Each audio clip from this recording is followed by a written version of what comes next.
The ringing bell of St. Anne's Anglican Church in Parksville has been a familiar sound for 121 years. Indeed, the church is one of the small city's few standing heritage buildings and is a big part of Parksville's history. So it was the only church between Nanaimo and Comox for many years. So everybody who needed church services, whether it was Sunday services, baptisms, funerals, used this church. The church is still used during summer months and for special events such as weddings and funerals. It's cared for by the congregation of St. Edmunds, and each year they help keep the heritage of St. Anne's alive, as well as the character of Parksville's pioneers, many of which have found a final resting place here. This cemetery is the burial place for all of our first pioneers. All of the first settlers had a hand and a stake in this building. It represents something that every family that goes back for many generations can say, this is a part of us. We helped build this. As I researched the people that we were featuring this year and previous years, I found how many of them were instrumental in the development of this community. There isn't much remaining in Parksville that dates back to the pioneers, but St. Anne's stands strong.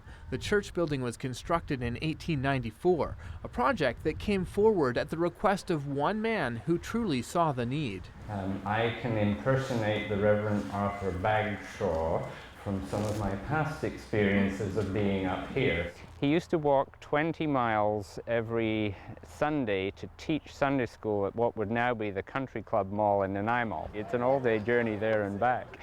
And so he made a special request of the bishop in Victoria, that's the sort of supervisor for all the Anglican churches, could we have our own church here? And the message was, well, if you can build it, you can have it.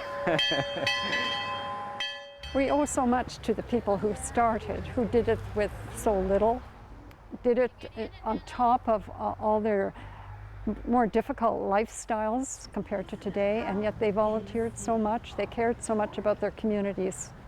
They're a great inspiration. But now I'm happy to be just plain anti-mid. If you look around, there's stakes on various of the graves of stories of the pioneers. So the whole community is welcome to come around anytime and to read those.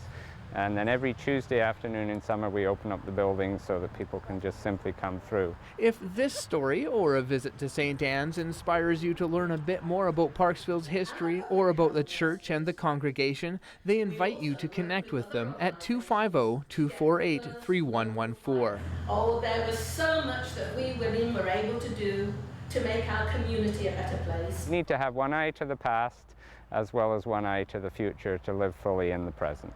For Go on Shaw TV, I'm Derek Johnstone. So when did